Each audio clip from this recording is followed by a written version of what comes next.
अच्छा, सब लोग जो है ना इस मसले को कहते हैं कल्चरल इशू, और मेरे नज़दीक ये कल्चरल नहीं लीगल इशू है। अच्छा। अगर एक बाप को, भाई, शोहर को पता हो कि मेरी वाइफ महफूज है कॉलेज, यूनिवर्सिटी, जॉब, बिजनेस में, क्या वो उसको बिला वजह में रोकेगा? और वो प्रॉपर मॉडेस्ट वे में अगर मूव करे, कोई भी नहीं रोकेगा। तो ये जो हमने कल्चर को एक बदनाम किया हुआ है, कल्चर हमारा बहुत अच्छा है। जो हमारी लिमिटेशंस हैं एक रिस्पेक्ट की या कुछ जो एक नॉर्म्स हैं हमारे, वो बड़े अच्छे हैं और ट्राइड एंड टेस्टेड हैं अगर सदियों से चल रहे हैं तो। लेकिन उसके अंदर जो प्रॉब्लम क्रिएट हुई, पहले तो न लगता था कि जनाब हम अपना काम करेंगे तो ख़ुद के बॉस होंगे और 9 to 5 में जॉब नहीं करना पड़ेगी, बड़ा लाइफ सुकून से। लेकिन अब जब रात को जागना पड़ता है, ठीक है, क्लाइंट का कोई टाइम नहीं, 24 घंटे हम जो है ना वो क्लाइंट के ताबे हैं, फिर एक बॉस नहीं है, मल्टीपल बॉस हैं। अब वो उस इकोसिस्टम में जाके फंस चुके हैं। तो एज़ पर योर एक्सपीरियंस क्या कहेंगी उन फ्रीलांसर्स के लिए, या किस तरीके से वो एक सिस्टम के अंदर ग्रो कर सकते हैं? चैलेंजेस अगर हम स्टार्ट करें ना, तो सबसे जो पहले अपनी फील्ड से रिलेटेड मैं इनको बोलूँ चैलेंज, तो सबसे पहले तो इनका माइंडसेट का बहुत ज़्यादा मसला है। हमारा अपना भी ऑब्वियसली हमारे लेवल पे भी रहता है, but let's go for the middle level and the other level. Mindset का बहुत ज़्यादा इशू है। ख़वातीन ने तो अपने माइंड में ये बता दिया कि जी मैं ये नहीं कर सकती। When it comes to sell and buy, जो हमारी एंटरप्रेन्योर्स हैं, they are too good at it. ठीक है, when it comes to craft and skill, they are too good at it. लेकिन उससे आगे जब जाना है ना कि बिज़नेस को हमने अब बिल्ड कैसे करना है, ठीक है, अब हम इसको नेक्स्ट स्टेप पे कैसे लेके जाएं, या ये हम पैसे कैसे संभालें, या ये हम लीगली इसको किस तरीके से लेके चलें, हम टैक्स के मैटर कैसे देखें। हम अगर SACP वाली सिचुएशन तक तो हम बहुत बाद में पहुंचते हैं ना। हम FBR के साथ डील करने को तैयार हैं ना, हम अपने कैपरा PRA वगैरह के साथ उसको डील करने को तैयार हैं। हम वहाँ से डर जाते हैं। फीमेल्स चैम्बर से कैसे फ़ायदा उठा सकती हैं? क्योंकि जब भी चैम्बर का आता है वर्ड, तो बड़े जो मेल्स हैं वो भी भागते हैं, वो भी कहते हैं यार पता नहीं क्या चैम्बर्स में होगा, शायद पॉलिटिक्स ही होती है, काम करते हैं कि नहीं करते हैं। लेकिन as your experience in the chamber, तो वुमेन किस तरह कनेक्ट हो सकती हैं? होना चाहिए, नहीं होना चाहिए? किस लेवल की वुमेन्स को, या किस लेवल पे उनका बिजनेस हो तब कनेक्ट हो? क्या फ़ायदा दे सकता है चैम्बर? फ्रीलांस उस टाइम किया जाता है 2 पॉइंट्स पे, जिस वक्त आप देखें जॉब छोड़ के एक अपने सेटअप में जाने का जो टाइम होता है उसके दरमियान, या एक स्टूडेंट के लिए टाइम होता है कि चलो अब मेरे पास एक्स्ट्रा कुछ टाइम है यूनिवर्सिटी से, या मैं कोई ऐसी स्टडीज़ कर रहा हूँ, या मैं कोई जॉब पे हूँ और मेरे पास एक्स्ट्रा टाइम निकल रहा है, तो मैं वो 2-3 घंटे यूटिलाइज़ कर लूँ। कुरतलैन को, अपने आप को अगर एक एडवाइस देनी हो तो क्या देंगे?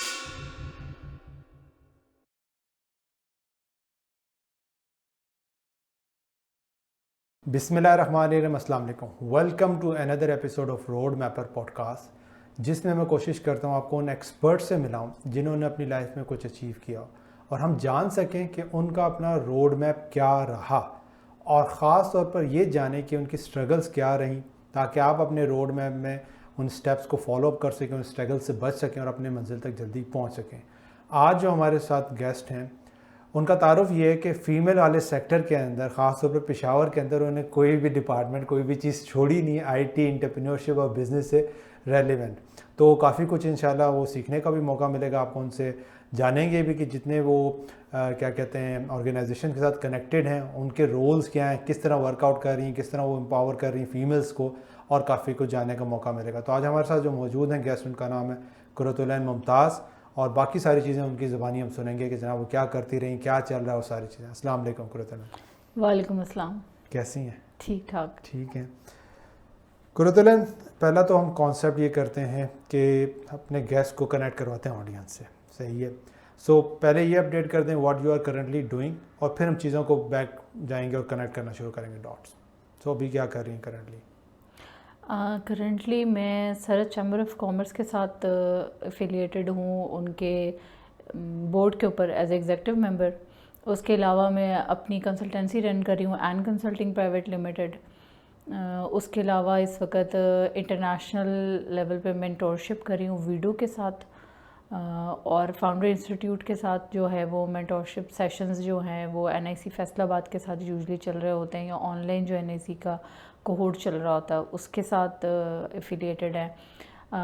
और करंटली जो है वो एक छोटी सी रिस्पॉन्सिबिलिटी है CM की कमेटी में as a public private partnership की जो कमेटी है उसके अंदर I am playing my role and I have portfolio of जो हमारा है FPCCI, उसका जो प्रोविंशियल चैप्टर है उसके अंदर मेरे पास एंटी करप्शन और की जो है वो कमेटी है उसको हम लोग बिल्डअप कर रहे हैं। और सरहद चैम्बर के अंदर जो है वो वुमेन एंटरप्रेन्योरशिप के ऊपर जो है वो काफ़ी हम लोग उसके अंदर काम कर रहे हैं। और this is the few currently I guess which I am doing. और दो कुछ और नेशनल इंटरनेशनल ऑर्गेनाइजेशंस के साथ भी एफिलिएटेड हैं, तो बस। सही है। ये जो इन्होंने वर्ड यूज़ किया है ना, फ्यू, अच्छा एक और मैं आपको कॉन्टेक्स्ट देता हूँ ताकि आपको और चीज़ें ज़रा कनेक्ट करने का मौका मिलेगा। ये मेरी कोचिंग क्लाइंट्स भी हैं, ठीक है ना, तो मैं कोचिंग के एंगल से बहुत से राज और बहुत सी चीज़ें इनकी जानता हूँ, तो मैं कोशिश करूँगा कि वो डॉट्स आपको कनेक्ट करवा सकूँ, थोड़ा सा एम्फेसाइज करवा सकूँ। ये जो कुरतुल कह गई ना थोड़ा सा, ठीक है, ये जिस तरह उन्होंने कहा कि गवर्नमेंट के ऑर्गेनाइजेशन के साथ है वहाँ पे भी छोटा सा काम कर रही हैं, तो इसी तरह छोटे छोटे काम करते हुए इन्होंने बहुत कुछ अचीव कर लिया। कुरतुल पीछे चलते हैं और वर्कआउट करते हैं और काफ़ी चीज़ें आपकी बिहाइंड द सीन्स हैं और अभी तक लोगों को पता भी नहीं चली हैं। How you started this your entrepreneurship journey, कैसे स्टार्ट हुई? एंटरप्रेन्योरशिप जर्नी जो है प्रॉपर बिजनेस से या बिजनेस अर्निंग से? बिजनेस से भी आते हैं, अर्निंग पे भी बाद में पहुंचेंगे। ठीक है। बिजनेस से इस तरह था कि आई शिफ्टेड टू लाहौर और वहाँ पे मेरी छोटी बहन शी इज़ ऑल्सो एंटरप्रेन्योरशिप, तो शी सजेस्टेड दैट के मतलब चलें कुछ मिल के करते हैं ना, तो she give me the idea.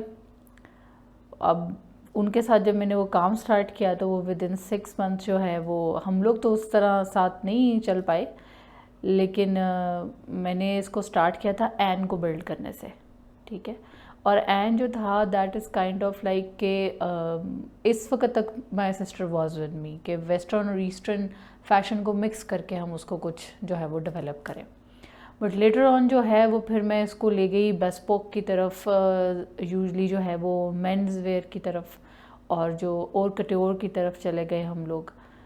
तो वहाँ से वो मैंने एंटरप्रेन्योरशिप का एक जर्नी स्टार्ट किया, लेकिन after some time I realise that I have to move back to Peshawar just after 7-8 months. सही है। तो और एक मिनट यहाँ मैं वो डॉट करूँगा, वो जो 7 महीने में आप उसको उठा के लेके गए, वो कितना बड़ा बिल्डअप हो गया था, उसका रेवेन्यू मॉडल कहाँ तक पहुँचा था? उसका मेरा रेवेन्यू मॉडल तो मैं सही बताऊं कि मुझे नहीं उस तरीके से याद है, लेकिन हाँ यहाँ तक पहुंच गया था कि लंदन फैशन वीक के अंदर जो है वो पार्टिसिपेशन के लिए हमारा नॉमिनेशन जो है वो चला गया था। और उसके अलावा आई वाज कनेक्टेड टू मतलब सप्लाई चेन के हर एंगल पे, हर रूट पे, हर जगह पे, चाहे वो आपका मीडिया हो जाए, चाहे आपका PR हो जाए, चाहे आपके वर्कर्स हो जाएं, चाहे आपके कॉन्ट्रैक्टर्स हो जाएं, चाहे आपके जो है स्पेशलाइज्ड आपके जो उसके अंदर होते हैं मास्टर्स होते हैं, कारीगर होते हैं, या उससे लेटर ऑन उसको आगे आपने कैसे लेके जाना है शूट तक, फोटोग्राफर, मतलब कंप्लीट जो है वो 7 मंथ्स में हमने फैसलाबाद से मैंने उसको फैसलाबाद, सियालकोट, लाहौर 3 मार्केट्स जो हैं वो मैंने उसको कम्प्लीटली, और कराची भी, ये 4 मार्केट्स मैंने उसके अंदर कवर की थी। सही है। 7 मंथ्स के अंदर आपको ये सप्लाई चेंज और पूरा बिजनेस मॉडल समझ आ गया और आप लंदन फैशन वीक के अंदर फीचर हो यस, गए। इनफैक्ट इस तरह था कि हमारे पास जो मेरे पास जो लोग थे जो आगे उसको लेके जाना चाह रहे थे, जो हम जिसके लिए काम कर रहे थे, they were actually putting up our products to Hugo Boss and George Armani. वो उस लेवल का प्रोडक्ट था कि जिस वक्त वो हमसे बनवाने के लिए आए तो उन्होंने सैम्पल साइड पे कर दिए थे कि that will go to those brands, और फिर हमें उनके लिए सेपरेट जो है वो लोअर क्वालिटी के या लोअर लेवल के वो वाले ब्रांड्स बना के देने पड़े जो जर्मनी और यूरोप तक जाएं। तो मतलब आई ग्रेजुअली फाइंड कि इसमें 10 से 12 तरह की क्वालिटीज़ भी हम लोग देते हैं। सही है।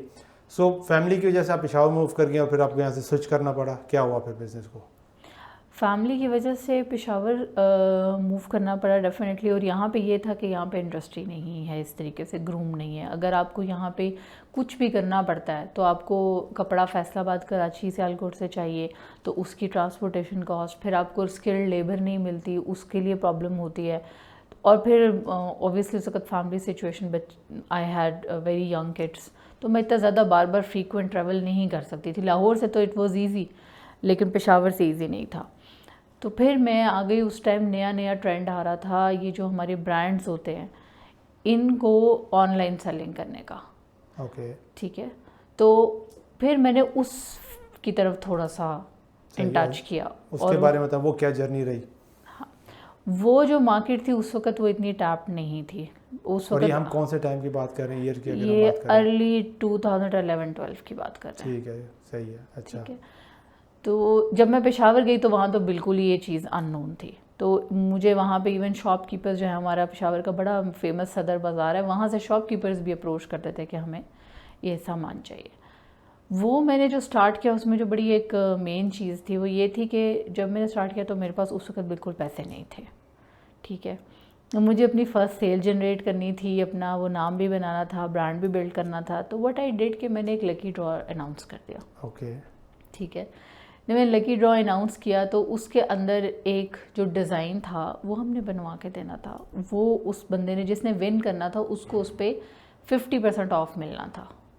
ठीक है, वो जिसने विन किया उसको 50% जो ऑफ मिलना था, दैट पर्सन हैज़ टू पे इन एडवांस। ठीक है, ठीक है, वो एक उस उनका भी है कि मेरे ऊपर उन्होंने ट्रस्ट किया, उन्होंने उस 50% मुझे एडवांस पे किया कि आप मुझे पेमेंट करें और इतने टाइम में आपको ये चीज़ मिल जाएगी। वो चीज़ फिर मैंने ली। उसके बाद जब मैंने मार्केट में देखा तो उसमें भी एक गैप था कि अगर एक चीज़ को जो कोई डिज़ाइन आपने किसी भी तरीके से किया उसको आपने बना के आगे कैसे देना है, और अगर हम बात करते उसमें हैं किस कॉपीराइट प्रोडक्ट का की इशू भी ना आए। किस प्रोडक्ट की हम बात कर रहे हैं? That was long coat with full embroidered Okay, back dress and की ऑल बात दैट। कर रहे हैं, ठीक। ड्रेस की बात कर रहे हैं। ठीक है, फिर मैंने उस वक्त मैंने सीखी पेपर वर्किंग उसकी। ओके, फिर मैं उसकी पेपर वर्किंग करके ख़ुद जो है वो उसको सारा काम करवा के वो मैंने उनको सेंड किया। तो वो मेरी फ़र्स्ट वो जो थी उसमें इतना ही हुआ था कि वो कॉस्ट सिर्फ कवर हो गई थी। वो मैंने उनको पेशावर डिलीवर किया। सही है, ये पहला ऑर्डर हो गया। फिर आगे? फिर उसके बाद जो है जब पेशावर आए तो वहाँ पे जो मेरे लिए क्या अल्लाह ताला की तरफ से आपको पता स्टेपिंग स्टोन पर बनते जाते हैं। तो एक ग्रुप था सेल एंड बाय के नाम से, I just got added to it, और वो था रमज़ान का टाइम। तो उस वक्त ये फेसबुक जो था ये भी मतलब एक अच्छा हेल्दी इन्वायरमेंट होता था उसके ऊपर। अब तो बहुत ज़्यादा रैंडम स्कैम्स वगैरह भी होते हैं। तो वो ग्रुप मेरा बहुत बेनिफिशियल रहा। उस ग्रुप में मैंने चीज़ें जब शेयर करनी शुरू की तो people start asking for it, क्योंकि वो चीज़ें ऑनलाइन और फिर पेशावर के अंदर नहीं मिलती थी।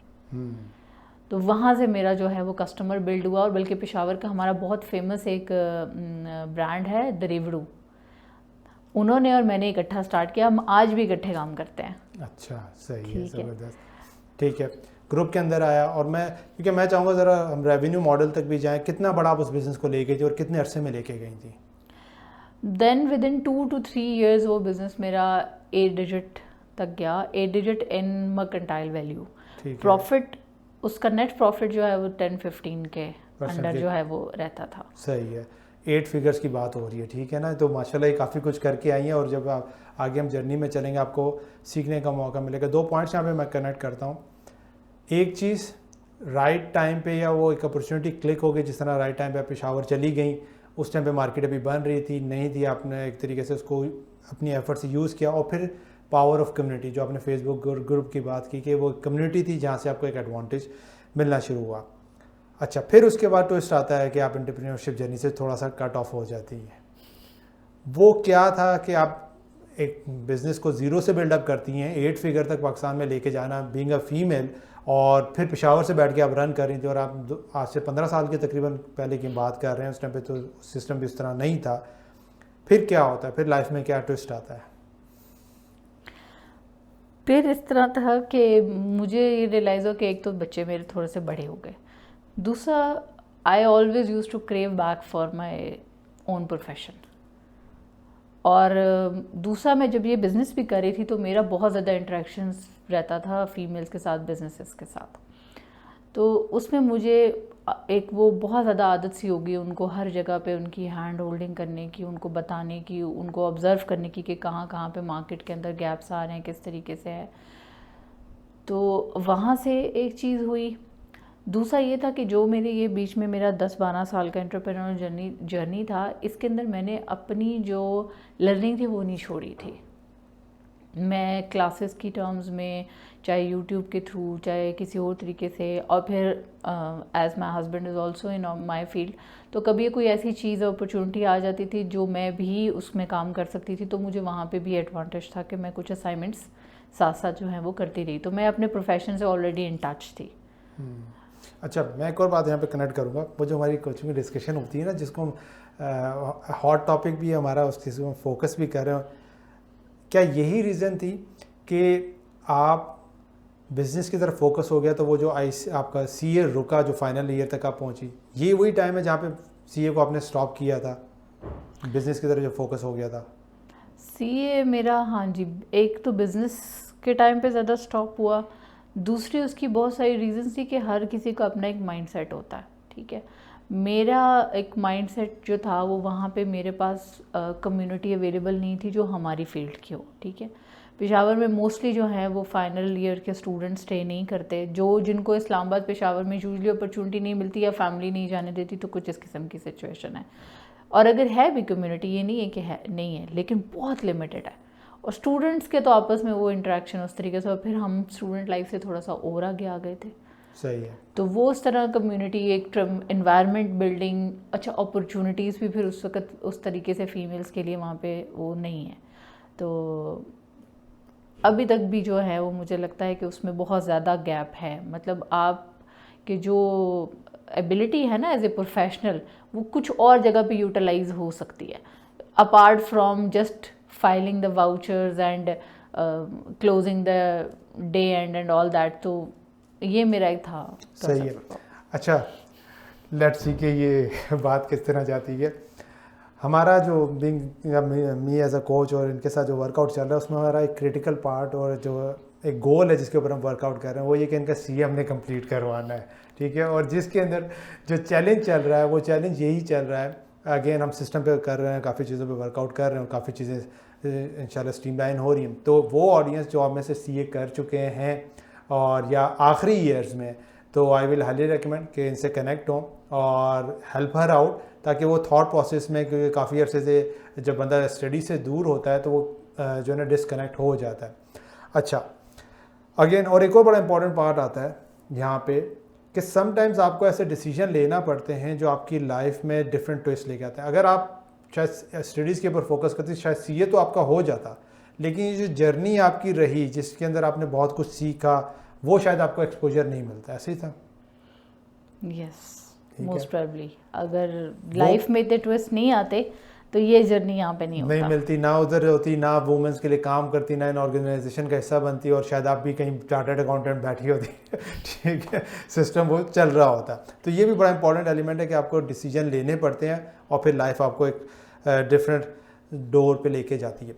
अच्छा, आप चलते हैं, बात करते हैं कि आपने एंटरप्रेन्योरशिप जर्नी के अंदर, अब देखें ये डॉट इसीलिए मैं कनेक्ट करना चाह रहा हूँ और आई होप कि आपको समझ आ रही होगी सबको, कि पहले आपको अपने आप को बिल्डअप करना पड़ता है, फिर लोगों की खिदमत की तरफ जाए। आजकल क्या हो रहा है, यूथ या जो भी नए मार्केट में आ रहे हैं या फील्ड्स में आ रहे हैं, वो लोगों को एम्पावर करने की तरफ बहुत जल्दी आना शुरू हो जाते हैं कि यार मैं दूसरे को हेल्प आउट कर रहा हूँ, अपनी हेल्प हुई नहीं होती है, अपने आप को बिल्डअप किया नहीं होता है, और जिसकी वजह से दोनों ही नीचे बैठ जाते हैं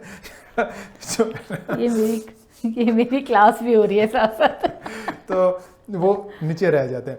अच्छा, क्रुतलैन के केस के अंदर इन्होंने एंटरप्रेन्योरशिप की जर्नी की, 8 साल की है। आपको पता चला कि वुमेंस की प्रॉब्लम्स क्या हैं, उनके चैलेंजेस क्या हैं, उनके मसले मसाइल हैं, और आपने इस तरीके से ऑर्गेनाइजेशन को स्टार्ट किया है, उनके साथ कनेक्ट हुई।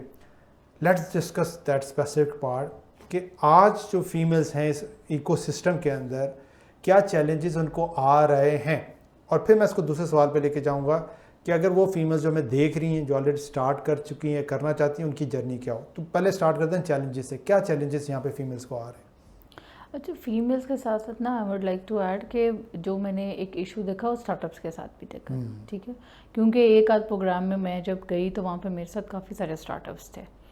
अब स्टार्टअप्स का हमें जनरली पता होता है, लेकिन फिर उसके अंदर जब डुएल किया तो वो एक वर्ड देखा, तो वहाँ पे भी बहुत बड़ा गैप नज़र आया। तो and consulting was actually is focusing on the startups and on the women, both sides, and youth obviously वो ऑटोमेटिकली ऐड हो जाती है। नाउ आपका क्वेश्चन जो था वो वुमेन के चैलेंजेस की तरफ था। वुमेन के चैलेंजेस जो है ना वो हमारे डिफरेंट एरिया में डिफरेंट तरह के हैं, ठीक है, हम लोग उसको एक ही वो जिसे कहते हैं ना छड़ी से हाँक देते हैं। एरिया वाइज भी डिफरेंट है, सोशो इकोनॉमिक क्लास वाइज भी डिफरेंट है, और फिर उनके अपने नॉलेज वाइज भी डिफरेंट है।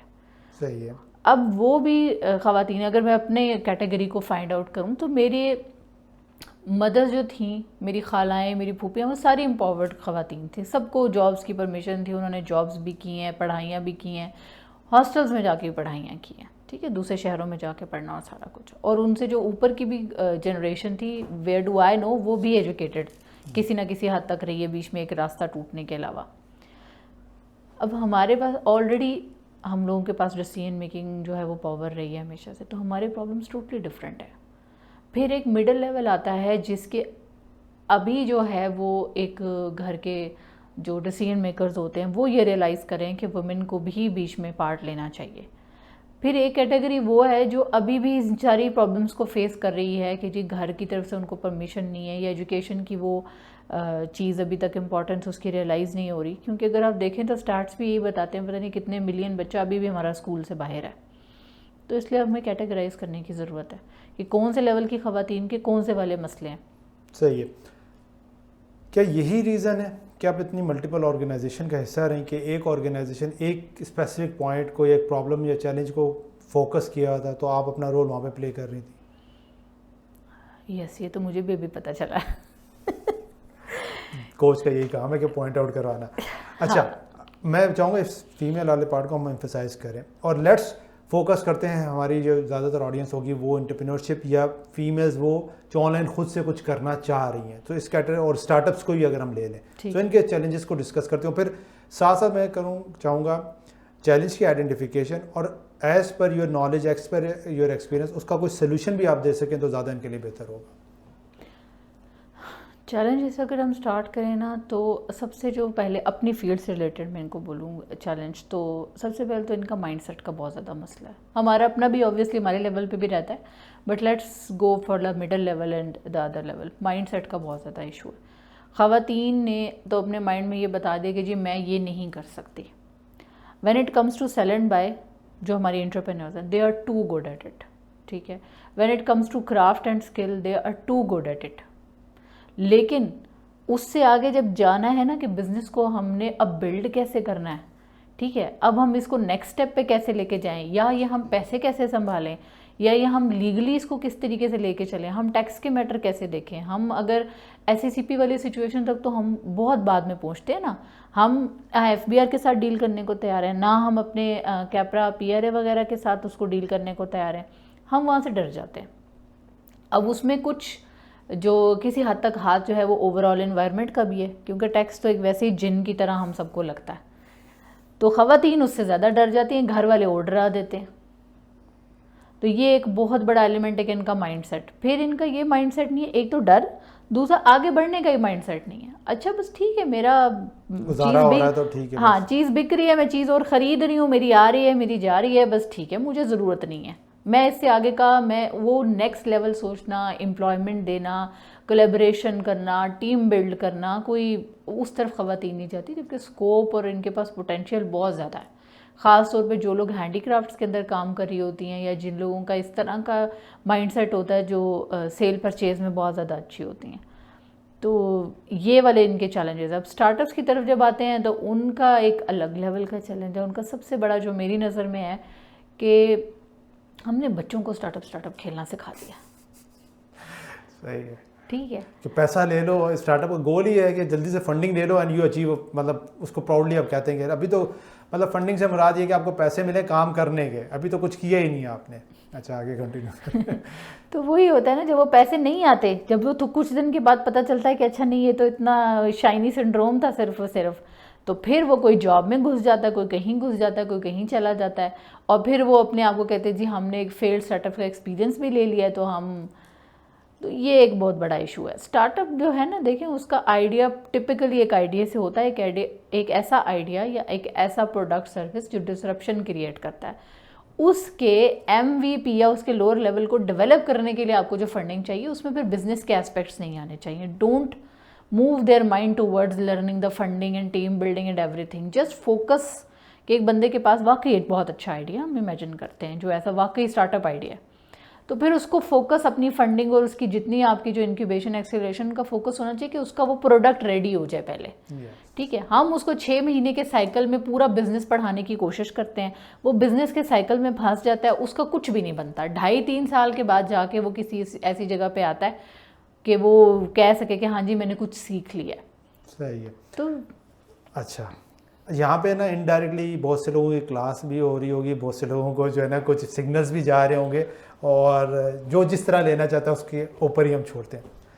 It's means the incubator centres, और ख़ास तौर पर इसीलिए हम इंक्यूबेटर सेंटर से उस तरह के स्टार्टअप्स नहीं बिल्डअप कर सके कि वहाँ पे जो थॉट प्रोसेस है वो यही थॉट प्रोसेस है, इनको जैक ऑफ ऑल कर दें, हर चीज़ की नॉलेज इनको दे दें, बट द कोर प्रॉब्लम जिस तरह आपने आइडेंटिफिकेशन की कि यार वो जो बच्चा है, जो वो टीम आई है, वो जो कोर प्रॉब्लम लेके आए और उसके लिए जो प्रोडक्ट बनाना चाहते हैं या जो आइडिया को MVP के शक्ल में लेके आना चाहते हैं, उस पर एम्फेसाइज नहीं है। क्योंकि जितने भी इंक्यूबेटर सेंटर हैं, मोस्ट ऑफ देम, बल्कि सारी में आई गेस, वो जो फंडिंग कर रहे होते हैं वो इसलिए फंडिंग कर रहे होते हैं कि वो इन्वेस्टमेंट कर रहे हैं and they need the ROI। So ROI तो तभी आएगा जब हम रेवेन्यू की बात करेंगे, जब हम ये बात करेंगे यार ये कितना 10x होके या 3x होके जाएगा। What else this incubator centers can do to improve या bring the desired results? अच्छा, मैं यहाँ पे थोड़ी सी क्लैरिटी एक चीज़ की देती हूँ कि ये जो इन्वेस्टर आते हैं ना, ये लेटर पार्ट पे आते हैं। इंक्यूबेशन एक्सीलरेटर एक स्टार्टिंग पार्ट पे होती है। ठीक है, इंक्यूबेशन एक्सीलरेटर के अंदर जो है वो MVP कंप्लीट भी ना हो ना, तो फिर भी वो बंदा फोकस्ड होके आना चाहिए। और यूजुअली आपकी पूरी दुनिया में अगर आप देखें तो जो आपके सक्सेसफुल स्टार्टअप ओनर्स हैं ना, उनकी एज 35-45 एवरेजेस के दरमियान कहीं फॉल कर रही होती है, क्योंकि वो अपनी लाइफ का एक एक्सपीरियंस कर चुके होते हैं, फाइनेंशियली वो थोड़ा सा स्टेबल हो चुके होते हैं। और जब VCs आ रहे हैं, इंस्टीट्यूशनल फाइनेंस आ रहा है, तो वो तो डेफिनेटली 2x 3x जो भी है 10x उसके ऊपर ही आ रहा होता है। अब आ जाते हैं हम लोग इस चीज़ की तरफ जो आपका क्वेश्चन था कि ये लोग क्या कर सकते हैं। तो ये यही कर सकते हैं कि पहले तो उसको एवेल्युएशन उसकी बहुत ज़्यादा इस चीज़ के ऊपर स्ट्रांग होनी चाहिए कि ये फॉल भी करते हैं इस कैटेगरी में या नहीं करते। ठीक है, इनिशियल जो फिल्टर का प्रोसेस है वही बड़ा अच्छा होना चाहिए ताकि राइट बंदे को ऑन बोर्ड किया जा सके। और फिर जो आप वहाँ पे उनको जिस चीज़ के ऊपर फोकस कर रहे हैं ना, वो उनको आप सारी चीज़ें पढ़ाएं, आप नॉलेज देना चाहते हैं दें, लेकिन उनका फोकस जो है वो वहीं उसी चीज़ के ऊपर ही रखें। ठीक है, एंटरप्रेन्योरशिप जो है ना उसका एक पार्ट है स्टार्टअप। जब हमने एंटरप्रेन्योरशिप कल्चर डेवलप ही नहीं किया है माइंड्स में, तो हम फिर स्टार्टअप कैसे एक्सपेक्ट कर रहे हैं। और इसी पॉइंट को, इसी वर्ड को, अकॉर्डिंग टू यू कौन होता है एंटरप्रेन्योर? एंटरप्रेन्योरशिप है क्या? एंटरप्रेन्योरशिप जो है ना वो उसका टेक से कोई ऐसा ख़ास ताल्लुक हो ना हो वो अलग बात है। एंटरप्रेन्योर है जो अपने पैसे खुद कमा सकता है। अब वो रेडी वाला भी है, वो छाबड़ी वाला भी है। ठीक है, वो हाई से हाई जितने जिसके पास रिसोर्सेज और स्किल है वो उस हिसाब से कमा ले। एंटरप्रेन्योरशिप के अंदर ये सारा कुछ आ जाता है। हमें एंटरप्रेन्योरशिप डेवलप करने की ज़रूरत है चाइल्डहुड से।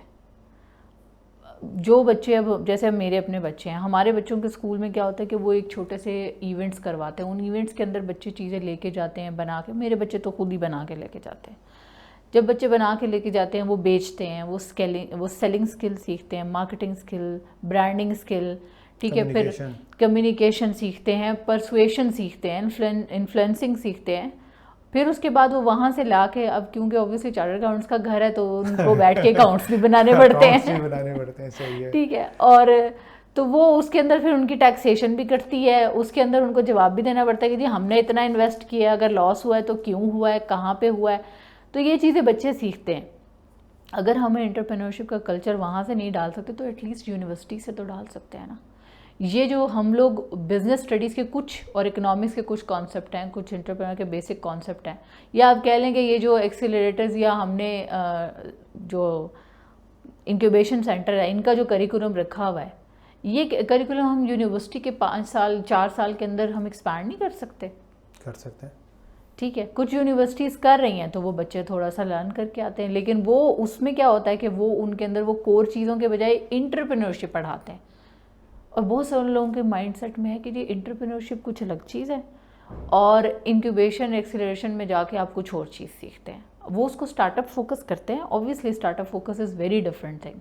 उसको सीखने के लिए लेकिन जब ये बेस बनी होगी ना तो उसको सीखना आसान हो जाएगा। सही है। Let's discuss about the organisation जिनका आप पार्ट हैं, ताकि मैं चाहूँगा कि आपके तवज्जो से उन लोगों को पता भी चल सके वो ऑर्गेनाइजेशन क्या काम कर रही हैं और फिर राइट पर्सन से कनेक्ट हो सके। सो वन बाय वन जो भी ऑर्गेनाइजेशन से आप कनेक्टेड हैं या पास में भी जो ऑर्गेनाइजेशन के जिसका आप हिस्सा रही हैं और अभी भी वो चल रही हैं और अच्छा काम कर रही हैं, सो आई विल रिकमेंड कि उनके बारे में ज़रूर बात करें। फर्स्ट ऑर्गेनाइजेशन जो थी मेरी लाइफ की वो तो ओविक्स टेक्नोलॉजीज़ थी। अब वो क्या कर रही है मुझे नहीं पता, ठीक है। नेक्स्ट उसके बाद नेक्स्ट जो थी, उसके बाद मेरा नेक्स्ट एक्सपीरियंस था क्रो हॉर्वथ के साथ, ठीक है। क्रो हॉर्वथ जो है वो इस वक्त भी मार्केट लीडर है, बिकॉज जो हमारे फाउंडर थे क्रो हॉर्वथ के, he was the first chartered accountants of Pakistan and Crowe Horwath Hussain Chaudhry is the first chartered accountant firm of Pakistan. दो तरीके से एडवांटेज है, और उनका जो बहुत बड़ा एडवांटेज था वो लर्निंग का था, वो अभी भी है। इस वक्त they are leading in the ESG और सस्टेनेबिलिटी फाइनेंस के अंदर जो है, इन्वायरमेंटल फाइनेंस के अंदर दे आर लीडिंग, जो भी कर रहे हैं। वहाँ से मैंने अपने टैक्स का टर्नओवर गुजारा है, और वहाँ से मुझे अच्छी ऑर्गेनाइजेशंस में काम करने का और हेल्दी चीज़ें सीखने का जो है वो बहुत ज़्यादा मौका मिला। उसके बाद next I move to Rafaqat Babar. They are the market leaders and the KP, they are doing good. उसके अलावा मैंने फिर काम किया SMM के साथ, मैंने किया आसिफ जमील एंड को के साथ किया, मैंने फॉरेंसिक ऑडिट किया आसिफ जमील एंड को के साथ। फॉरेंसिक ऑडिट जो है वो मुझे बाय लक स्टार्ट से ही, बल्कि वो जिसे कहते हैं ना कि जो हमने खोला उसी में फ्रॉड निकल आया, तो वो मुझे मौका काफ़ी दफ़ा मिला ड्यूरिंग मेरे आर्टिकल्स भी और आफ्टर आर्टिकल्स भी, तो मैंने उसके ऊपर काफ़ी जो है वो काम किया। अभी सरद चैम्बर के साथ और फिर एंड कंसल्टिंग के साथ, let me share about women chamber के साथ भी मैंने काफ़ी ज़्यादा काम किया। सही, मैं चाहूँगा जो वुमेन्स ऑर्गेनाइजेशन के साथ आप रही हैं स्पेसिफिकली उनके बारे में ज़रूर बात करें। वुमेन चैम्बर के साथ मैंने 1 साल तो है बहुत ज़्यादा डेडिकेशन के साथ गुजारा है। हमारी प्रेसिडेंट थी, she was very visionary, she was young but very visionary. उधर हम लोगों ने फिर बड़ा ग्रेजुअली चीज़ों को जो है वो हम लेके चले। हमने किस ऑर्गेनाइजेशन को कैसे टच करना है, उनके साथ इमेज बिल्डिंग कैसे करनी है, उसके साथ लाइजॉन कैसे क्रिएट करना है, पैसे मांगने के अलावा हमने किस तरीके से एक्चुअली अपनी जो है वो एक चैम्बर का जो है ना मकसद होता है कि आप एंटरप्रेन्योर और बिज़नेस कम्युनिटी की वॉइस जो है वो गवर्नमेंट तक पहुंचाए और दूसरे स्टेक होल्डर्स तक, कि अगर हमें टैक्सेशन के इशू आ रहे हैं तो काइंडली पॉलिसीज़ को रिवाइज़ करें। अगर हमें IPPs में जो है वो एनर्जी क्राइसिस आ रहे हैं, हमारी इंडस्ट्री नहीं चल पा रही है, तो उस चीज़ को लेके चलें। फिर वुमेन के लिए हम लोगों ने ट्राई किया कि हम लोग कॉटेज इंडस्ट्री जो है इसको प्रमोट करें, इसको एक्सपैंड करें। उस टेन्योर में एक प्रॉपर टीम इस तरह की बिल्ड की गई जिसमें लोगों को लॉजिस्टिक्स, ख़वातीन को लॉजिस्टिक्स के प्रॉब्लम उनके सॉल्व हों, उनके डिजिटल मार्केटिंग के प्रॉब्लम सॉल्व हों, उनकी फ़ोटोग्राफी जो है उससे रिलेटेड चीज़ें सॉल्व हों। टैक्स कमेटी मेरे पास थी, so we use go and beyond. हमने FBR चेयरपर्सन के साथ भी जाके मीटिंग्स की। हम लोगों ने स्पेशली डेडिकेटेड एक जो है वो डेस्क इनकम टैक्स डिपार्टमेंट में उधर पेशावर में हम लोगों ने वो फिक्स करवाया। फिर हमने डिफरेंट तरह के उनके अवेयरनेस प्रोग्राम्स की तरफ हम लोग उनको लेके आए।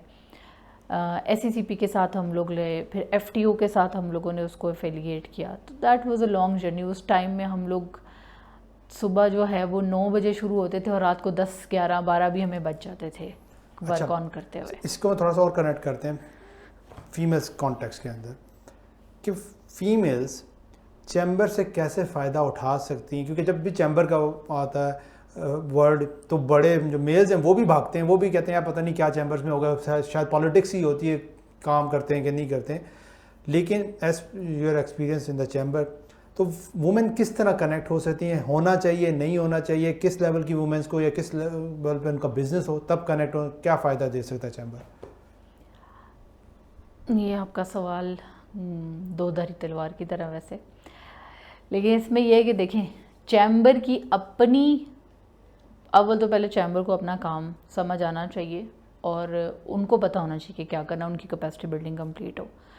बट लेट्स इज्यूम कि चैम्बर अपना काम सही तरीके से कर रहा है और इंस्टीट्यूशन की तरफ से कोई ऐसा प्रॉब्लम नहीं है। देन वी कम कि how women can take advantage of it. Females जो हैं, ये जो जनरल मोटा मोटा सबको पता है कि वीज़ा की आपको रिकमेंडेशन मिल जाती है, ठीक है। अच्छा, ये जिसको आप मोटा मोटा कह रही है ना, मोस्ट ऑफ द फीमेल्स को या लोगों को नहीं पता होगा, तो मैं चाहूँगा इसको ज़रूर एड्रेस करती जाए। अच्छा, इस तरह है कि जिस वक्त आपने आउट ऑफ द कंट्री जाना होता है, आप बिज़नेस पर्पसेस के लिए जाना चाह रहे हैं, कहीं एक्सपोजर के लिए, कहीं बिज़नेस मीटिंग के लिए, विज़िट के लिए, आप किसी कंट्री में एक्सप्लोर करना चाह रहे हैं, भाई मैं वहाँ जाऊँ, सप्लायर से मिलूँ, टेक्नोलॉजी देखूँ कैसी यूज़ हो रही है, या वहाँ के जो इस वक्त प्रोफेशनल्स है वो कैसे काम कर रहे हैं, तो आपको जो एक वीज़ा के लिए ऑब्वियसली वो मुश्किल होता है कि पर्पस बिहाइंड क्या है, कैसे नहीं है। तो आपको ये एडवांटेज होता है चैम्बर से कि आप एक रिकमेंडेशन लेटर लेके जा सकते हैं विद सम फ़ी। तो उससे आपकी जो अगली एम्बेसीज़ हैं और आपकी एम्बेसी भी उसको प्रिविलेज करती हैं कि ठीक है, इन लोगों के वीज़ा जो हैं वो फिर यूजली मोस्टली रिजेक्ट नहीं होते। अच्छा, ठीक है।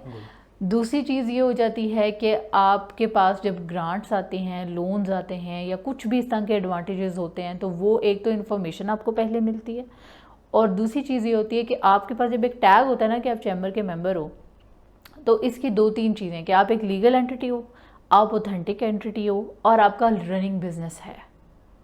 ठीक है। जब एक तरीके से एक ऑर्गेनाइजेशन है, वो तो किसी मकसद के लिए पैसे दे रहे हैं ना।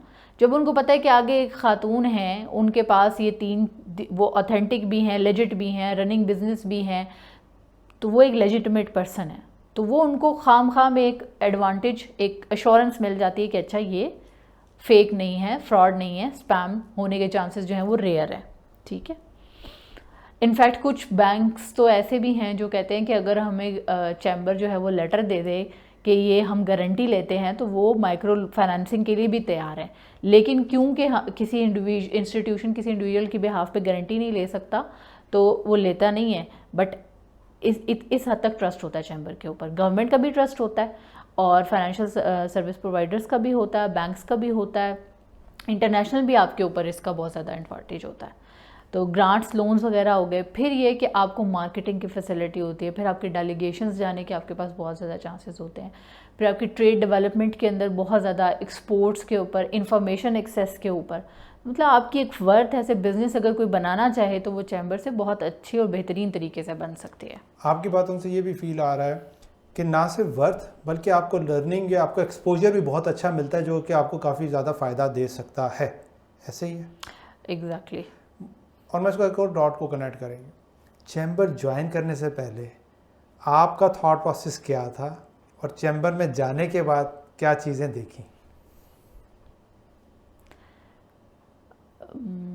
एक्चुअली विमेन चैम्बर की तरफ मैं जब गई थी, और पहले ये था कि मुझे ऐसा लगता था कि ख़वातीन जो हैं वो शायद खुद ही बहुत ज़्यादा चीज़ों की तरफ रिलक्टेंट है, और चैम्बर में जाने के बाद मुझे यकीन हो गया कि ख़वातीन खुद ही जो हैं वो बहुत सारी चीज़ों की तरफ रिलक्टेंट हैं। क्योंकि जब बहुत सारे अपॉर्चुनिटीज़ आती हैं तो they don't stand up for that thing, because they are not willing to become a legal entity. क्योंकि हर एक चीज़ के साथ कुछ फॉर्मेलिटीज़ अटैच होती हैं ना। अब आप डॉक्टर को कहें कि जी मेरी सर्जरी कर दो पर मुझे एनेस्थीसिया नहीं दो, is it possible? Now they want कि हमें ग्रांट, लोन, अपॉर्चुनिटीज़, एग्जीबिशंस, हर चीज़ मिल जाए, लेकिन ना हमें उसमें पैसे इन्वेस्ट करने पड़े, ना हमें उसके अंदर किसी किस्म की बुक कीपिंग रखनी पड़े, ना हमें कोई रिकॉर्ड रखना पड़े, ना हमें फॉर्म्स भरने पड़े। और जो ख़वातीन ये कर लेती हैं वो डेफिनेटली उनसे स्टेप अहेड होती हैं। अच्छा, ये जितने भी आपने बताई हैं ना, ये वो कोर प्रॉब्लम्स हैं। एक स्टार्टअप्स की बात करें, एक छोटे बिजनेस की, उसमें मेल फीमेल्स की कोई भी कंडीशन नहीं है कि हर कोई इससे भाग रहा होता है कि आपको अकाउंट्स मैनेज करना, रजिस्ट्रेशंस वगैरह करवाना, ठीक है, और बेसिक चीज़ों से। चैम्बर इसमें कहाँ फैसिलिटेट करता है? क्या एजुकेशन दे रहा है? किस तरीके से लोगों को अवेयरनेस क्रिएट कर रहा है? या कौन से ऐसे प्लेटफॉर्म्स है जहाँ से वो फीमेल जो कहती हैं कि ठीक है जी, कुरतुल्लाह ने बातें सही की, मुझे समझ भी आ रहा है, लेकिन मैं जाऊँ कहाँ से स्टार्ट लिया जाए? मेरा ज़्यादा टाइम जो है वो मेल चैम्बर के साथ ज़्यादा गुजरा हुआ है। सही है। तो वहाँ से तो मैं अगर आपको बताऊँ तो लर्निंग बहुत ज़्यादा है। ठीक है। उसमें इस चैम्बर का सबसे बड़ा होता है कि देखिए, जब लाइक माइंडेड लोगों के साथ आप बैठते हैं ना, आप जाके ख़वातीन की महफिल में बैठे, वहाँ सास बहू के अलावा बात नहीं होती। ठीक है। बिजनेस कम्युनिटी के अंदर भी यही हो रहा है? बिजनेस कम्युनिटी के अंदर नहीं। अच्छा। बिजनेस कम्युनिटी के अंदर ये चीज़ नहीं होती है। When you sit with the even the male side या फिर आप प्रॉपर किसी बिजनेस कम्युनिटी में, तो they talk about the ideas, about the market, about the solutions, about the challenges. हर कोई अपने अपने चैलेंजेस करता है और हर कोई अपनी अपनी चीज़ें जब लाता है, इसी बेस पे कनेक्टेड वुमेन पाकिस्तान को भी I am leading the Peshawar chapter. तो उसके अंदर एक ब्रेकफास्ट मीटअप्स हैं जो मैंने इंट्रोड्यूस किए थे और अभी भी हम करवाते हैं। उसका कोर कॉन्सेप्ट ये होता है कि वहाँ पे सिर्फ एक पर्टिकुलर माइंडसेट के लोग बैठे हैं और वो टॉपिक भी उनका होता है, लेकिन वो बेशक अपनी पर्सनल बात भी करें। अब मैं घरेलू खातून के साथ भी पर्सनल बात कर सकती हूँ, मेरी दोस्त है बहुत ज़्यादा, लेकिन वो मेरी बात समझ नहीं सकती।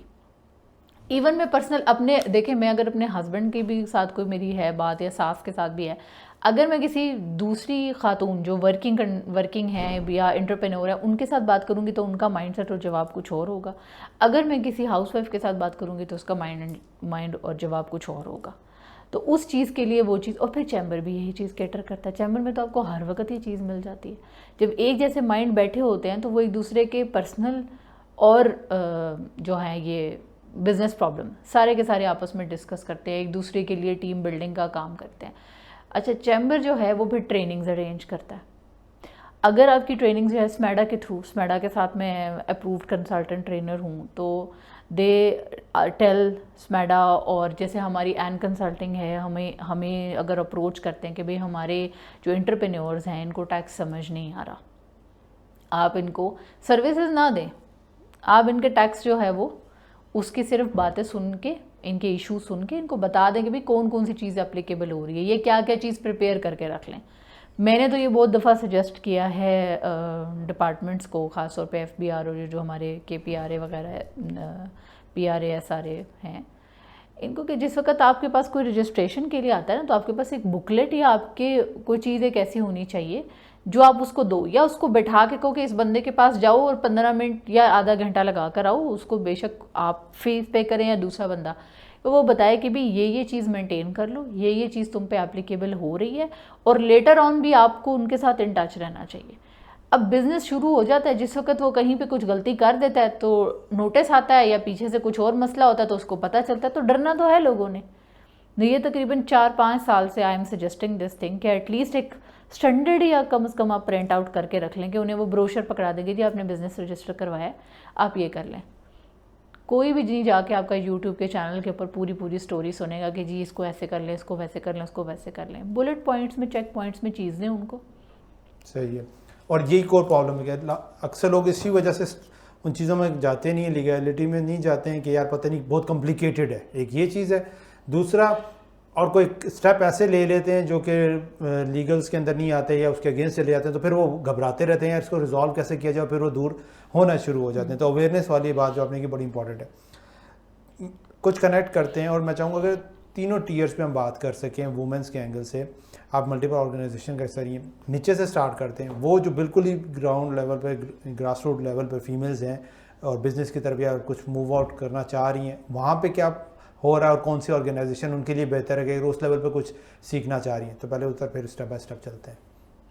जो बिल्कुल ग्राउंड लेवल है जो है, उसके पास तो पहले तो बेसिक लिटरेसी का इशू है, और बेसिक अच्छा, सब लोग जो है ना इस मसले को कहते हैं कल्चरल इशू, और मेरे नज़दीक ये कल्चरल नहीं लीगल इशू है। अच्छा, अगर एक बाप को, भाई, शोहर को पता हो कि मेरी वाइफ महफूज है कॉलेज, यूनिवर्सिटी, जॉब, बिजनेस में, क्या वो उसको बिला वजह में रोकेगा? और वो प्रॉपर मॉडेस्ट वे में अगर मूव करिए, कोई भी नहीं रोकेगा। तो ये जो हमने कल्चर को एक बदनाम किया हुआ है, कल्चर हमारा बहुत अच्छा है। जो हमारी लिमिटेशंस हैं एक रिस्पेक्ट की, या कुछ जो एक नॉर्म्स हैं हमारे, वो बड़े अच्छे हैं और ट्रायल एंड टेस्टेड हैं अगर सदियों से चल रहे हैं तो। लेकिन उसके अंदर जो प्रॉब्लम क्रिएट हुई है वो लॉ इम्प्लीमेंटेशन ना होने की वजह से, लॉ इन्फोर्समेंट की कमी की वजह से। अगर किसी भी सख्त से सख्त भी जगह बंदा, उसको पता हो कि जी मेरी बीवी, बेटी, हर कोई महफूज है, तो वो उसे कहीं जाने से नहीं रोकेगा। और ये जा भी उधर रही है जहाँ पे सेल्फ ग्रोथ भी हो रही है और अपने घर के लिए भी वो सपोर्ट का हिस्सा बन रही हैं। ऑब्वियसली वो उनके सर पे जो मसले मसाइल हैं इतने, वो कम हो जाएंगे, ठीक है ना। तो उनका ये इशू, ये वाला इशू आ जाता है। और यहाँ पे कौन सी जो कहते हैं आपकी ऑर्गेनाइजेशंस हैं जो इस लेवल पे काम कर रही है अवेयरनेस के लेवल से? अवेयरनेस के लेवल से तो बहुत सारी एनजीओज काम कर रही होती हैं, सही है। और जनरली सारी ही तकरीबन कर रही हैं। ठीक है, आप किसी का अगर हिस्सा रही हैं, या मैं ये चाहता हूँ कि वो लोग जो इस तरह के फंसे हुए हैं, लेकिन वहाँ की जो फीमेल्स जो कुछ करना चाह रही हैं, ठीक है, तो वो किस तरीके से मूव फॉरवर्ड, जिस तरह अक्सर ऑर्गेनाइजेशन है कि वो उन मेल्स को जाके एजुकेट कर रही होती हैं, क्योंकि फीमेल्स को तो पता है कि भाई हमें क्या करना है, लेकिन वो मेल्स को एजुकेट कर रही होती हैं कि अपने फीमेल्स को अलाउ करें, हमारी ऑर्गेनाइजेशन में आने दें, हम उनको प्रोटेक्ट भी करेंगे, उनको एजुकेट भी करेंगे, सारा कुछ। ये सारी एनजीओज कर रही हैं। अब मैं Okay. बाय नेम इसलिए नहीं बता सकती कि मुझे आइडिया नहीं है ज़्यादा, क्योंकि हम लोग यूएसएड फंडेड भी होते हैं, यूके फंडेड भी हैं, जीआईजेड के भी प्रोजेक्ट्स हैं।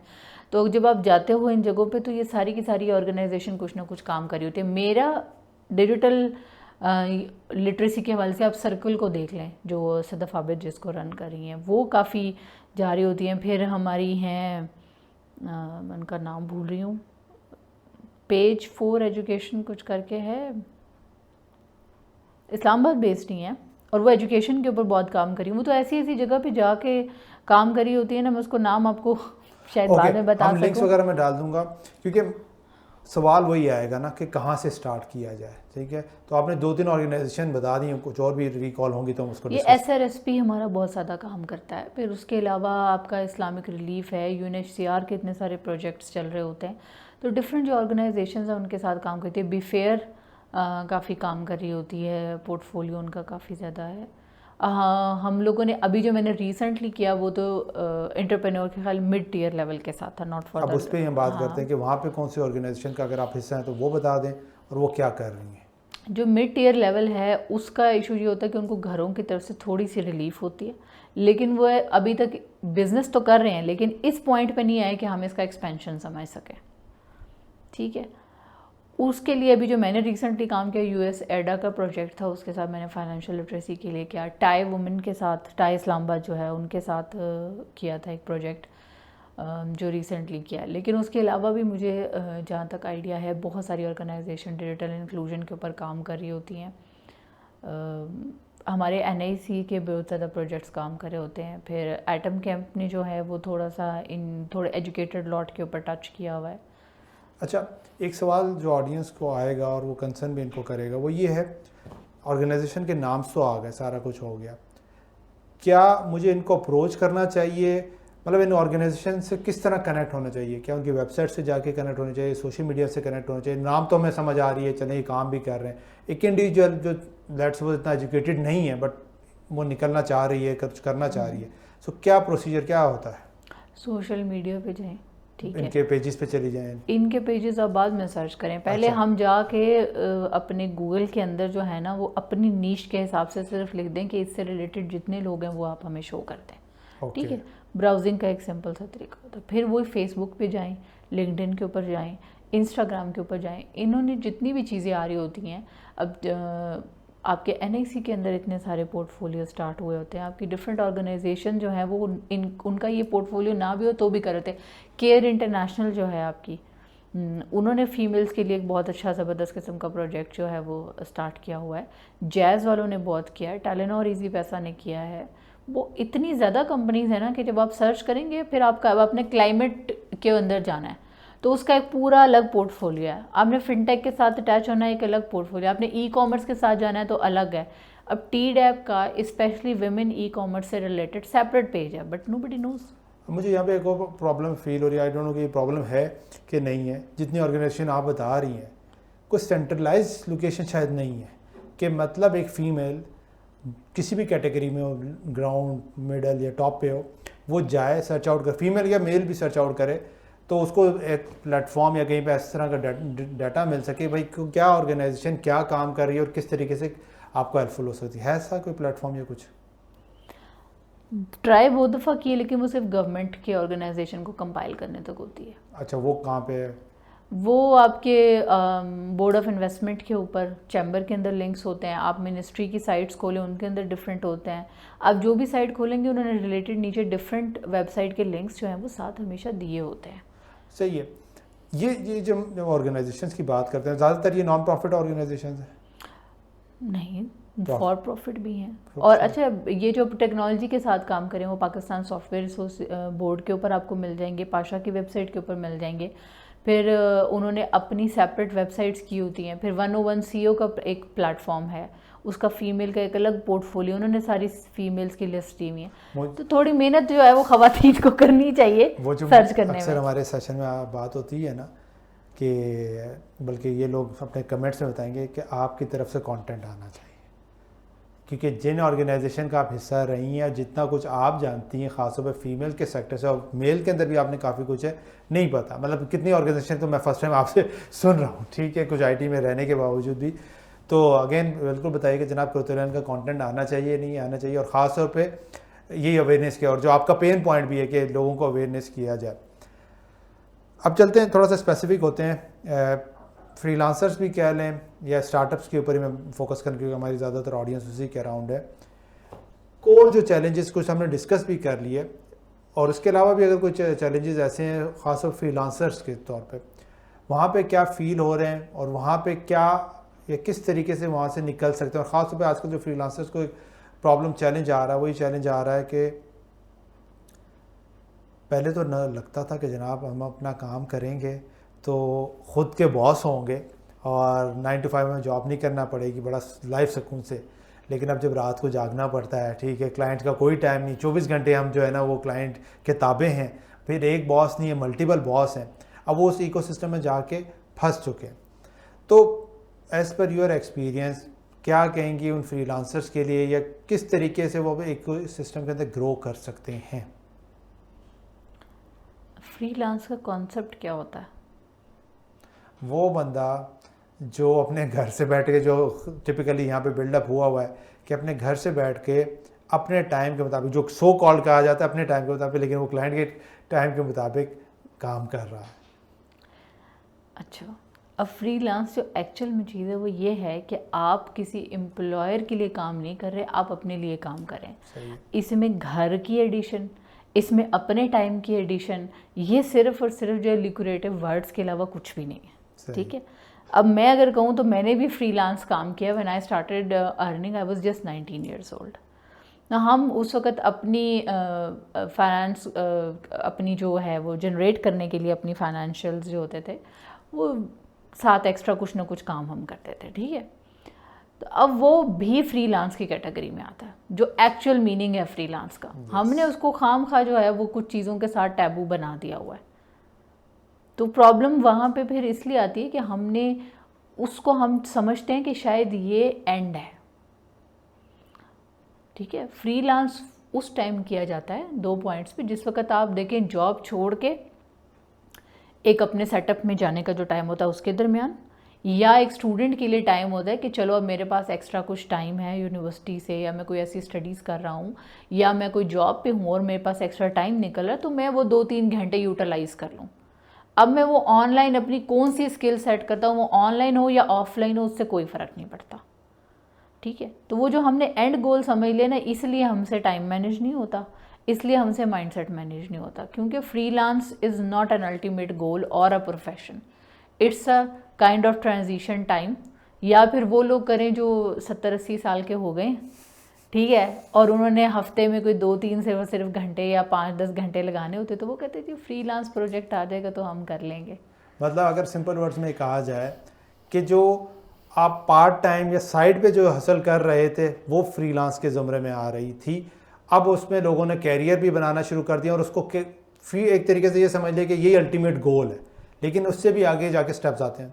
फ्रीलांसिंग के बाद जो नेक्स्ट स्टेप आता है एजेंसी बिल्डिंग का या बिजनेस बिल्डिंग का, एक फ्रीलांसर उस तरफ किस तरह मूव करे? नेटवर्किंग से। अच्छा, वो कैसे? नेटवर्किंग से they will find their team, और बिजनेस पैसे के बगैर बन सकता है, टीम के बगैर नहीं बन सकता। और इस टीम वाले पार्ट में जाऊँगा, ज़रा थोड़ा सा एम्फसाइज करें। टीम में जो अब आपको पता होना चाहिए कि आप लोगों का गोल सेम हो, ठीक है। जब आपको सेम गोल वाले, सेम वैल्यूज़ वाले लोग मिल जाते हैं और वो एक पॉइंट के लिए पैशनेट भी हों, तो आप उसके बाद देख सकते हो कि उसके बाद फिर रिक्वायर्ड वो वाला स्किल भी है। बाज़ औक़ात किसी के पास रिक्वायर्ड स्किल नहीं होता, पर वो एक टीम बाउंडर होता है या कुछ भी, तो आपके लिए ये 5-6 चीज़ें होने के साथ आप टीम, जब आपके पास टीम होती है ना, तो फिर आप नए से नया बिज़नेस और हर से नई चीज़ भी आप जो है वो बिल्डअप कर सकते हैं। तो team building is very important. इसीलिए जो वो सिंगल फाउंडर के साथ जो कंपनी होती है वो बड़े रेयर कोई होता है जो आगे निकल सके, वरना को फाउंडर्स आपके बहुत ज़रूरी होते हैं, कोर टीम बहुत ज़्यादा ज़रूरी होती है। तो फ्रीलांसर्स के लिए भी फर्स्ट स्टेप ये कि पहले अपनी टीम ढूंढें और उसके बाद फिर अपना बिजनेस जो है वो उसको स्टार्ट करें, बिल्ड करें। सही है। एन कंसल्टिंग कहाँ पे हेल्प आउट कर सकती है और कौन से सेक्टर को या सेक्शंस को हेल्प आउट कर रही है? एन कंसल्टिंग के अंदर हम लोग अब एक तो फाइनेंशियल लिटरेसी के ऊपर काम कर रहे हैं, फीमेल्स की भी और यूथ की भी, दो तरफ से इसको लेके चल रहे हैं। और उसके साथ साथ जो है वो अर्ली जो बिजनेसेस हैं, एसएमईज हैं, जहाँ पे उनको ज़रूरत पड़े उसके साथ। अपार्ट फ्रॉम दैट फिर हम लोग स्ट्रेटिजिक डिसीजन मेकिंग के अंदर फाइनेंशियल डिसीजन मेकिंग होगी, फिर फाइनेंशियल सर्विसेज हो गई, फिजिबिलिटी उन लोगों ने अगर करनी हो, अपने फाइनेंशियल डिसीजन लेने हो, एक्सपेंशन ग्रोथ की तरफ जाना हो। और इसके अलावा एक बहुत ज़्यादा कोर है टैक्सेस का, जो बहुत ज़्यादा मसला जो है वो यूथ को भी आता है और वुमेन को भी आता है। तो फाइनेंशियल लिटरेसी और टैक्सेशन जो है वो इस वक्त ज़्यादा वो हाईलाइट के अंदर जो है वो मूव कर रहे हैं।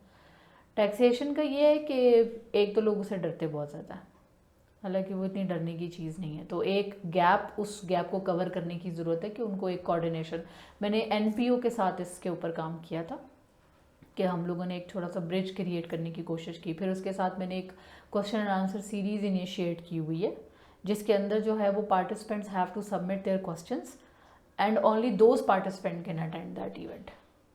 उसकी रिकॉर्डिंग नहीं होती। सही है। So that they get exact answers of their questions और we can discuss over that, ताकि उसमें क्लैरिटी आए और उन लोगों को आहिस्ता आहिस्ता जो है वो पता चले। तो जो स्मॉल बिजनेसेस हैं उनकी टैक्सेशन जो है वो यूजली, और फिर जो स्ट्रक्चर होता है बिजनेस का, स्टार्टअप का सबसे बड़ा यहाँ मसला आता है कि जिस वक्त उनका स्टार्टिंग पॉइंट होता है तो उनकी स्ट्रक्चरिंग के अंदर जो है वो लॉयर्स अपनी तरीके से उसको ले जाते हैं, इन्वेस्टर अपने तरीके से उसको चाहता है, लेकिन जो उसका कोर है वो रेवेन्यू जनरेशन के साथ उसको एसोसिएट करें कि उसके ऊपर कंप्लाइंसेस के या रेगुलेटरी फ्रेमवर्क्स जो हैं वो ग्रेजुअली उसके ऊपर आएँ। जब आप उस पॉइंट पे पहुँचें तो तब वो आप अपने लिए एडिशनल रिस्पॉन्सिबिलिटीज़ लेना। फ्रॉम डे वन आप एडिशनल रिस्पॉन्सिबिलिटीज़ कैसे ले सकते हैं, तो उस चीज़ को कवर आउट करने की भी बहुत ज़्यादा कोशिश हो रही होती है। आपका कंटेंट आना चाहिए, मैं पहले भी आपसे कहता रहा हूँ आपका कंटेंट आना चाहिए।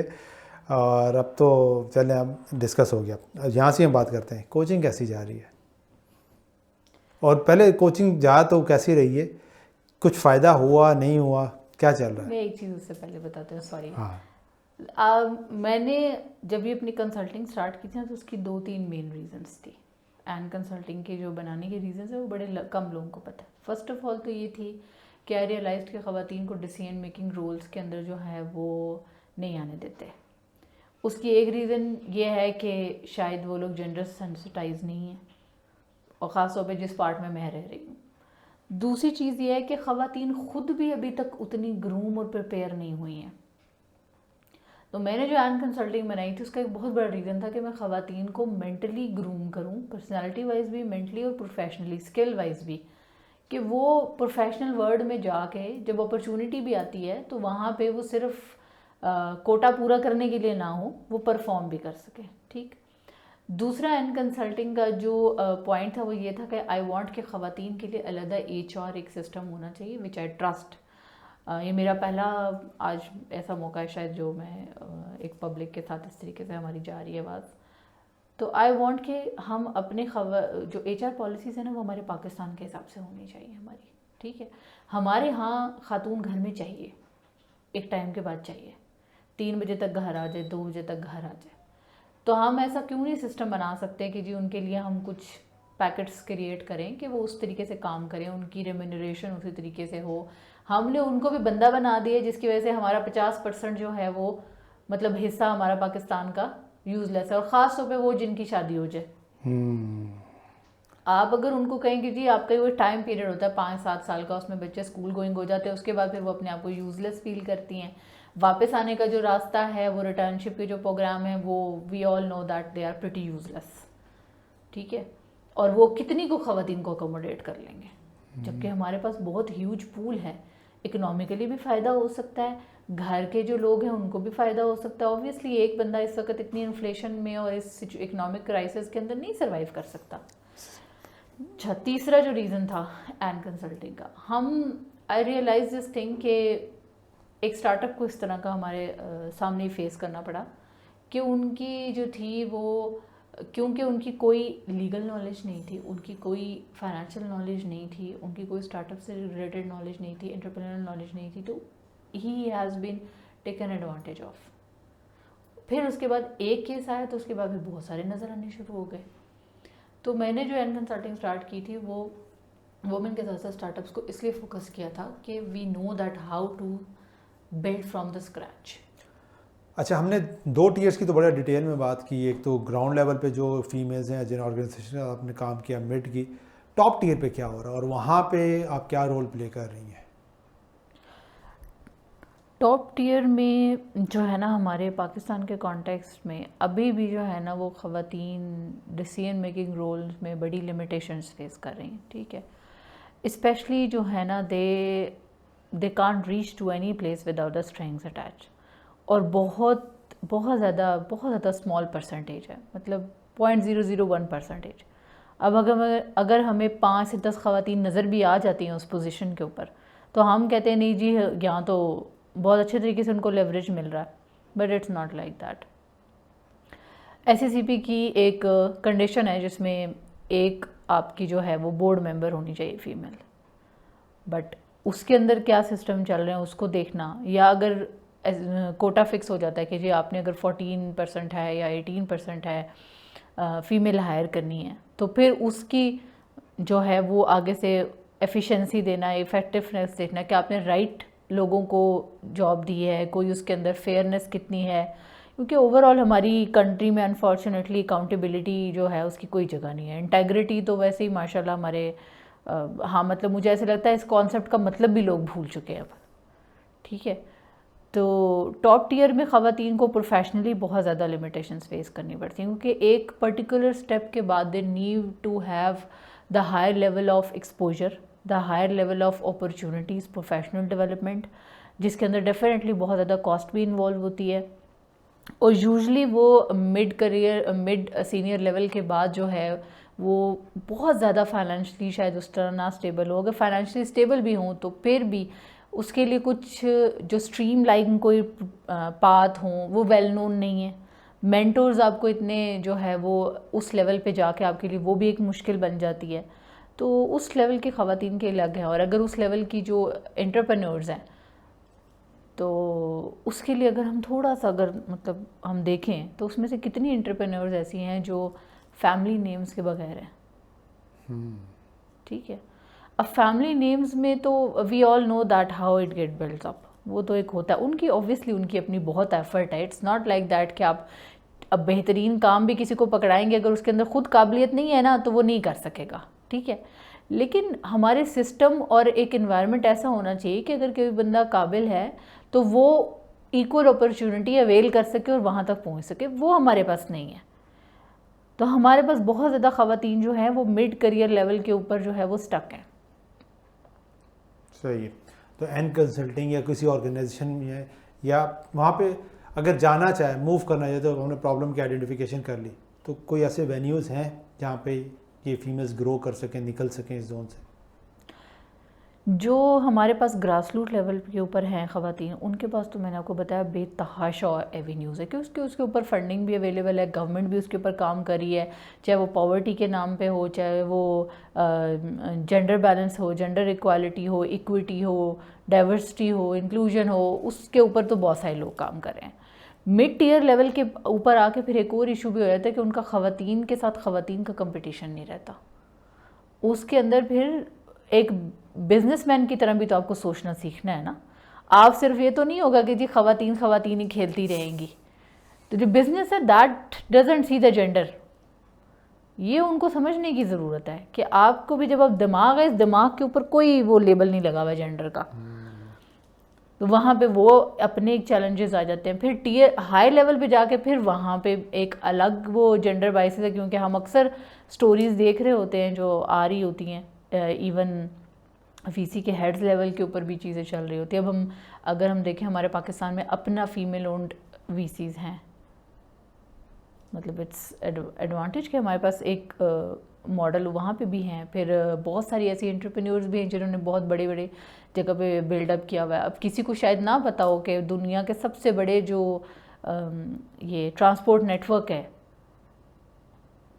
उनका नाम इतना फेमस नहीं है मेरे ख्याल से। कौन सी हैं ये, कसूरी फैमिली से हैं शायद, अब maybe I mixing up the name, but उनका जो नेटवर्क है, वो ट्रांसपोर्टर जो हैं, वो पूरी दुनिया में नंबर 1 के ऊपर उनका सबसे बड़ा नेटवर्क काउंट होता है। वो फीमेल लोन है और पाकिस्तान का फीमेल लोन है। तो हमारे पास ये मसला वहाँ पे आता है। अच्छा, ये मसला मेल की तरफ भी है, रोल मॉडल नहीं है हमारे पास। कौन सा रोल मॉडल है जिसकी मीडिया कवरेज ज़्यादा है? When I sit with the people जो वाकई मनी मेकिंग माइंडसेट रखते हैं, तो वो जो स्ट्रीम लाइन है वो एक टोटली डिफरेंट तरीके से काम करती है, एक डिफरेंट तरीके से सोचती है। और जो आपकी बुक्स हैं वो डिफरेंट तरीके से सोचती हैं, मीडिया एक डिफरेंट तरीके से दिखाता है। तो इनको भी कंपाइल करने की कहीं ना कहीं पे ज़रूरत पड़ती है। सही है। कोचिंग ले रही हैं आप, कैसी चल रही है कोचिंग? और कुछ ट्रांसफॉर्मेशन या कुछ हुआ, कुछ फ़ायदा हुआ कोचिंग से? कोचिंग से यस, मेरे ख्याल से तो काफ़ी फ़ायदा है। एक तो मुझे क्लैरिटी काफ़ी ज़्यादा आनी शुरू हो गई है। इट्स अ लॉन्ग टर्म, ये मुझे पता है, क्योंकि इट विल टेक टाइम, लेकिन ये कि क्लैरिटी और जो मेरा इनिशियल अर्जेंट जो छोटे गोल्स थे, किसी हद तक वो भी मीट हुए।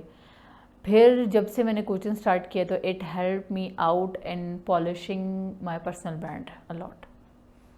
क्योंकि मैं पिछले अगर 10 आई एम वर्किंग सिंस 2004, ठीक है, इट्स बिन 20 साल हो गए। 20 साल हो गए, ठीक है। इस सितंबर में 20 साल हो जाएंगे। सितंबर में मैंने पहली अपनी अर्निंग की थी। इन 20 साल में हार्डली लोग जो हैं वो सिर्फ कुछ सालों के हवाले से जानते हैं। और मुझे लोगों ने फिर आके कहा है कि आजकल तो आप बड़ा कुछ कर रही हैं। तो आई वाज थिंकिंग कि पिछले 10-15 साल से आई एम डूइंग थिंग्स। फिर मैंने को कहा जी अब मैंने शेयर करना शुरू कर दिया। और अभी भी मेरे बाज़ का टाइम नहीं होता, क्योंकि बाज़ का तो अपनी जो होती है क्रिएटिविटी वो ब्लॉक होनी शुरू हो जाती है। जो अब आपका अपना मी टाइम होता है या आप कुछ सोचना चाह रहे हो तो वो आपका या मीडिया भी ले जाता है। ये भी एक काम है, उसको हर जगह पे रखना। और किस तरीके से फिर एक दिन में मल्टीपल चीज़ें आप फेस करते हो, देखते हो, सीखते हो। और मेरी तो लाइफ का रूल है कि कोई दिन ऐसा नहीं गुजरना चाहिए जिस दिन आपने कोई नई चीज़ नहीं सीखी, ठीक है, क्योंकि लर्निंग का कोई एंड नहीं है। और सॉरी बात काट रहा हूँ, कोई चीज़ सीखी और ये हम ज़्यादातर ना पॉजिटिव में, तो नेगेटिव भी बहुत सीखने का मौका मिलता है जब इनकी तरफ से मुझे कुछ मैसेजेस आते हैं ना। और बीइंग अ कोच हमारा रोल क्या होता है, जो मैं अक्सर अपने क्लाइंट से भी और वैसे भी जिक्र करता हूँ कि कोच का सिंपल एक काम होता है। वो क्या करता है, वो आप में से बेस्ट निकालने में आपको हेल्प आउट कर रहा होता है और आपको बेस्ट डिसीजन लेने में हेल्प आउट कर रहा होता है। तो वो जो हमने कुरुतुरन पे वर्कआउट किया और आपको कंटेंट भी नज़र आ रहा है, और अभी तो मैंने इनसे और भी कंटेंट निकलवाना है कि जिससे वो मार्केट में पेनिट्रेट भी हो सके और राइट पर्सन तक आपका मैसेज पहुंच सके। मैं चाहूँगा एक और कॉन्टेक्स्ट कनेक्ट करें, जिससे आपने कहा कि 20 साल से आप थी और कुछ साल के करीब हमें आपस में कनेक्ट हुए हैं, फिर कोचिंग सेशन हमारे चल रहे हैं। उन लोगों के लिए क्या मैसेज है आपका जो अभी तक इस कोचिंग वाले जोन से गुजरे नहीं है? सब दूसरों को शायद कोचिंग कर रहे हैं, गाइडेंस कर रहे हैं, जिस तरह आप भी अगर 20 साल जो पिछले 18 साल से कर रही थी, लेकिन आप जब कोचिंग में आई हैं तो कुछ डॉट्स और कुछ चीज़ें क्लैरिटी होना शुरू हुई है। तो लोगों के लिए क्या मैसेज है जो खुद के कोच नहीं है या जो कोचिंग नहीं ले रहे हैं या अपने ओन पे ही चलते जा रहे हैं? कोचिंग कैसे हेल्प आउट करती है? देखिए, कोचिंग तो हम बचपन से ले रहे होते हैं, ठीक है। मैं एक बहुत स्वीपिंग स्टेटमेंट देती हूँ कि जो कुछ भी हूँ मैं आज, अव्वल तो भी मैंने कुछ किया नहीं, I am just starting out, लेकिन अगर कुछ भी है तो that's just because of my teachers and my parents, ठीक है। ये इंसान की बड़ी खुशकिस्मती होती है अगर उसको बेहतरीन उस्ताद मिल जाए। अब उस्ताद में आपके रूहानी उस्ताद भी आते हैं, ठीक है, मेरे रूहानी उस्ताद भी हैं, और एक डार्क साइड से ही एक्चुअली ब्रिंग मी आउट। उसके अलावा मेरे जो उस्ताद हैं सीए के हैं, या जो मेरे मैट्रिक में थे, या बचपन से जो मुझे उस्ताद मिले, उनकी जो जब मैं सोचती हूँ तो एक एक स्टेप ने मुझे बिल्ड आउट किया, ठीक है। और आजकल एक बड़ा फिनोमेना है कि जी आप मुझे क्यों बताएंगे कि मैं क्या करूँ। देखें, अगर आपने खुद ही तजर्बा करना है तो आप करें फिर 4-5 साल तजर्बे, गलतियां करें। आप वो 5 साल कट डाउन क्यों नहीं करते हैं? ठीक है, वो अगर आपको टाइम कट डाउन करना है तो वो ज़रूरी। तो बचपन से हम कोचिंग तो नो डाउट ले रहे होते हैं। अब जो आते हैं ना कि एक स्टेप अहेड कि आप वाकई ही एक पेड कोचिंग के अंदर आते हैं, ठीक है, दैट इज़ समथिंग जो मतलब आपने ही हमें बताया, जो हम एक तो कोच सबको समझ रहे होते हैं कि मेंटर का क्या डिफरेंस है, टीचिंग का क्या डिफरेंस, टीचर का क्या डिफरेंस है, मेंटोर कौन होता है, और फिर आगे प्रोसेस। तो जो एक कोच है ना, उसकी बहुत ज़्यादा इंसान को ज़रूरत रहती है, क्योंकि मेरे साफ सी बात है, मेरे बहुत जगहों पे मेरी चीज़ें वैलिडेट नहीं हो पाती थी, ठीक है। कहीं कहीं जगहों पे मैं जो हूँ, I am very opinionated person, और वो स्ट्रिक्ट नहीं होते, वो लर्निंग प्रोसेस में होता है, ठीक है, to best of my knowledge. मैं कभी भी उसको हतमी नहीं बोलती हूँ, but I get validation from you where I am going wrong, you tell me that you are thinking in the wrong way, ठीक है। उसके अलावा जो चीज़ हम एक प्रोसेस में जिस वक्त अंदर होते हैं ना, हमें नहीं पता चलता। एक होलिस्टिक अप्रोच जिसके पास होती है ना, वो उससे पहले गुजर चुका है या एक्सटर्नल है, तो वो कर रहा होता है। आप खुद एक अपने से छोटे बहन भाई को किसी चीज़ पे समझा के देख लें, आपको पता चल जाएगा क्या डिफरेंस है। तो फिर अब आप बड़े बहन भाई या आपके वालिदैन या टीचर, हर एक को वो वाला एक्सपीरियंस नहीं होता, वो उस मार्केट से नहीं गुजरा होता, वो एक एक्सपीरियंस से नहीं गुजरा होता। तो ये कोचिंग जो है, दिस इज़ वेरी बेनिफिशियल, और एक स्टेज के हिसाब से, और दूसरा ये भी कि अब मैं आपसे कहूँगी कि आप मेरी रूहानी कोच भी बन जाए, दैट्स नॉट पॉसिबल, ठीक है। एक सक्सेस कोच है या किस तरीके से है, तो कौन सी चीज़ें कहाँ पे कंपाइल हो सकती हैं और किस स्टेज पे किस चीज़ की ज़रूरत है। You don't need everything at together. तो ये सारी क्लैरिटी भी जो है वो आपको इसी के साथ आती है। मुझे आपके साथ बात करने के बाद पता चला कि मेरे पास 2 या 3 ऐसे और लोग हैं जिनके ऊपर मैं पर्टिकुलर टॉपिक के ऊपर मैं उनके साथ बात कर सकती हूँ। मतलब अगर मुझे अब कहीं अपने टैक्सेशन से रिलेटेड है, या जब मुझे गवर्नमेंट लेवल पे बैठ के बात करनी होती है, तो अब मुझे उसके लिए क्या चाहिए, कैसे चाहिए, तो मुझे किस तरह टच अपॉन करना है। मुझे अपना ही नेटवर्क यूज़ करना नहीं आता था, ठीक है। और वो लोग ऐसे नहीं हैं जो मतलब हमारे साथ होते हैं कि वो चाहते हो कि हम बस पीछे चले जाएं या कुछ और। They are always waiting. Yes. In fact recently मैंने अपने एक टीचर के साथ रिकनेक्ट किया, और एक टीचर के साथ मैं हमेशा से कनेक्टेड रही है। If they don't mind I would like to take their name. हमारे वाइस प्रिंसिपल हैं सर सलाहुद्दीन पैक के। He is a brilliant person, और he is just like my father. वो पर्सनल लाइफ में एक तरीके से और हर तरीके से वो इतने सालों से 20 साल से हैं, लेकिन कभी ये रियलाइज़ नहीं हुआ कि ठीक है, he is the go to person. हमेशा डरते डरते जाते थे, कोई बात करनी थी।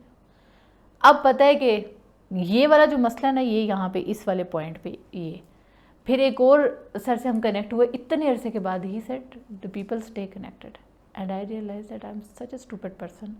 हमारे सर हैं मियाँ साहब, वो बड़े बेहतरीन किस्म के इंसान हैं, लेकिन मैं उनसे कनेक्टेड ही नहीं थी।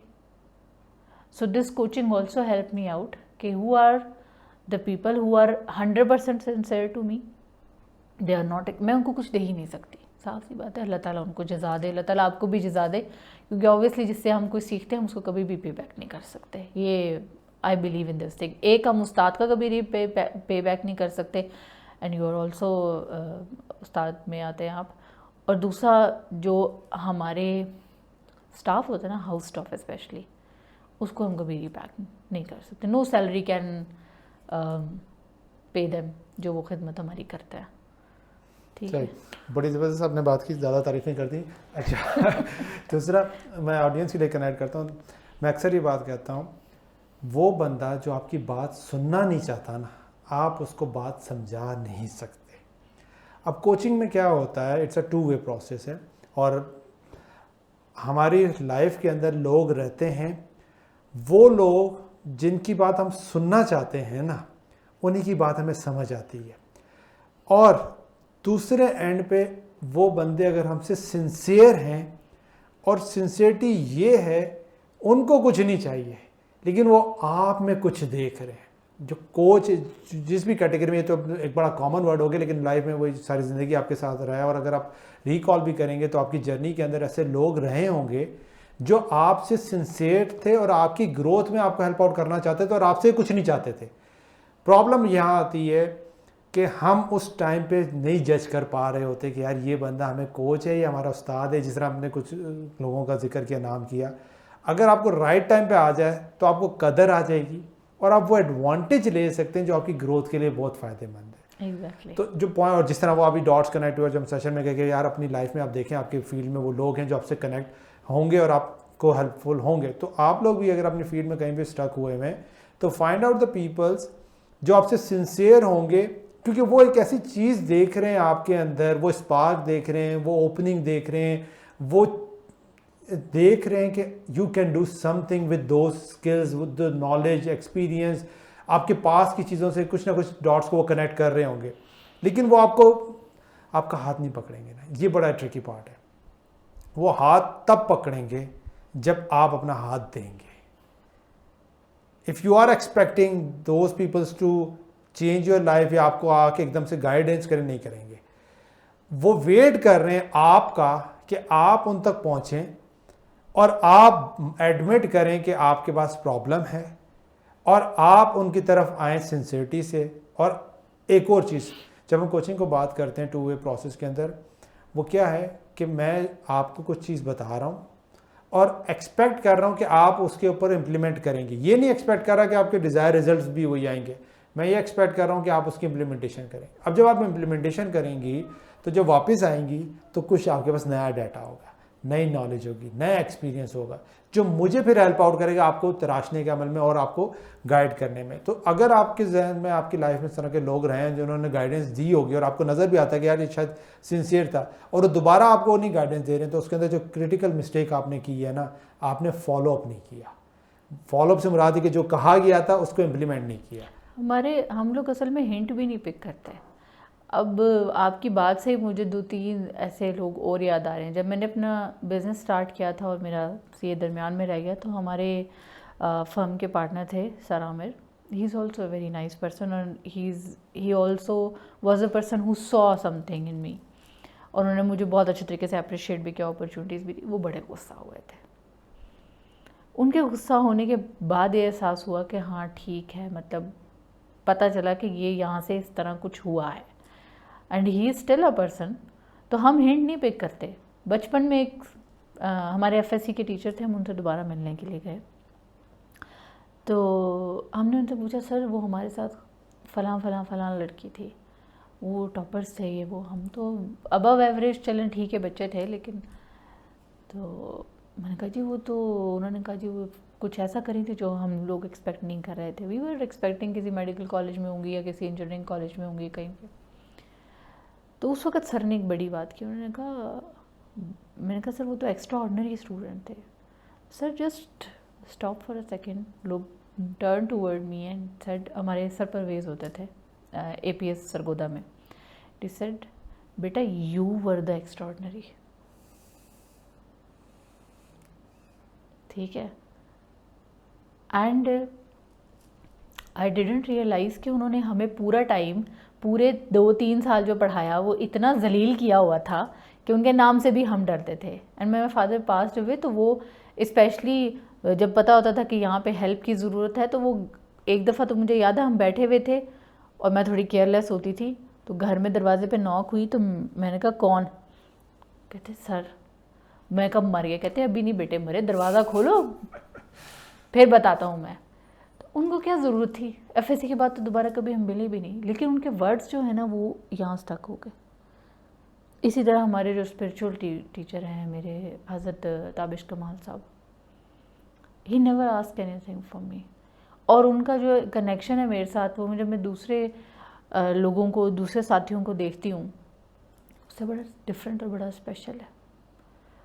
तो बाज़ औक़ात जो होता है ना, हमें अपना नहीं पता होता, आपकी बात बिल्कुल ठीक है, दूसरे लोगों को पता होता है, और वो हमसे फिर उसी हिसाब से वो हमसे कुछ नहीं चाह रहे होते, हम अपने खौफ की वजह से उनके पास नहीं जाते। खौफ भी, और दूसरा एक चीज़ बहुत इम्पोर्टेंट समझना ज़रूरी है कि ना, कुछ चीज़ें ऐसी हैं, कुछ डॉट्स में जो कहता हूँ कनेक्टिंग द डॉट्स, और बुक के अंदर भी हमने अपडेट किया है रोड मैप पर। इसकी प्रमोशन हम कर रहे हैं, फ्री में अवेलेबल, डाउनलोड भी आप कर सकते हैं, PDF और इंग्लिश सब कुछ। मैंने 2 बार पढ़ी है। 2 बार पढ़ी है, ठीक है ना। उसके बाद आप कोचिंग में आए ठीक है, बहुत इंपॉर्टेंट है, उसके अंदर सारी चीज़ें हमने डिस्कस की। सिर्फ उसके बाद कोचिंग में नहीं आई, वेल फ्रैंकली स्पीकिंग मैंने उसके बाद पूरी एक कॉपी भरी है। अच्छा, सही है। जो हर दफ़ा दिमाग से निकल के चीज़ें आके मैंने अच्छी खासी एक कॉपी भरी, पर यहाँ से शुरू करो, वहाँ से शुरू करो, फिर कहाँ से पता ही नहीं चलता। इट्स नॉट अ प्रोसेस, ये देखने में बड़ी सिंपल बुक है।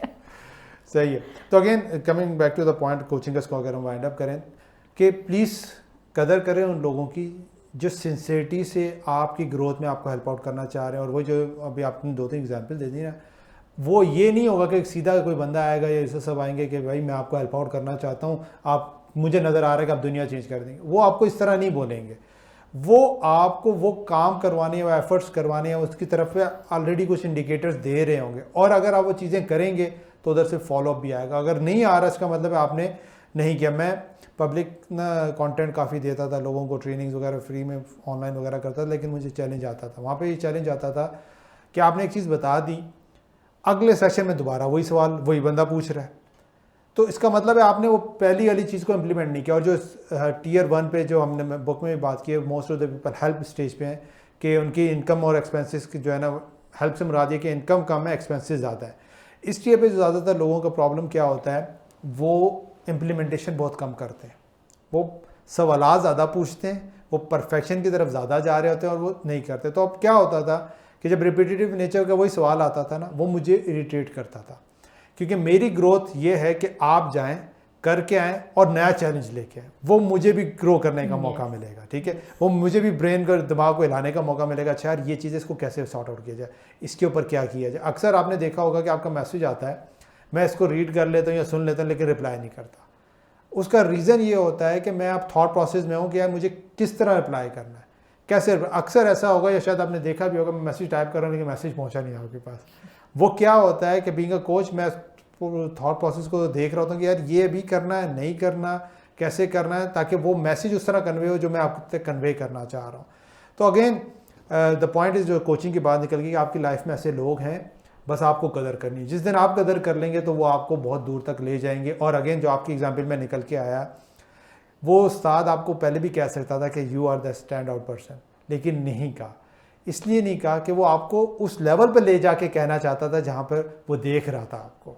तो ये बड़ा क्रिटिकल पार्ट है। अगेन कुछ फलसफा हमने बोल दिए, कुछ चीज़ें आप रिपीट करके फलसफे पे हम दोबारा पूरा सेशन कर सकते हैं, ठीक है। तो इंशाल्लाह आई होप कि काफ़ी चीज़ें आपको समझने का मौका मिला होगा। और आज के सेशन के अंदर आई डोंट नो कि आपने क्या सीखा, बट बीइंग कोच मेरा एक रोल था और एक इम्पॉर्टेंट चीज़ थी जो मैं करना चाह रहा था, वो मैं कुरतलैन को एक डिफरेंट जोन में लेके जाना चाहता था, ठीक है। और काफ़ी चीज़ें मैं इनकी जानता था, पता थी, लेकिन मैं चाहता था पब्लिक तक वो जाएं। कुछ चीज़ें एड्रेस की, क्योंकि इन्होंने भी कुछ कहा भी क्या जो है ना, बड़े मुझे कमेंट्स ऐसे मिलने वाले हैं। मैंने कहा नहीं मिलेंगे, आप रीड आउट ही नहीं कीजिएगा, पता ही नहीं ठीक है। तो आई होप कुछ चीज़ें कन्वे होगी, कुछ एनर्जी आप तक पहुँची होगी, इनको फॉलो अप कर सकते हैं। लिंक्स वगैरह मैं सारे दे दूँगा, और इंशाल्लाह ताला फिर आपसे नेक्स्ट पॉडकास्ट में मुलाकात होगी। लेकिन मेरा एक गोल्डन सवाल रहेगी, कुरतलैन को, अपने आप को अगर एक एडवाइस देनी हो तो क्या देंगी?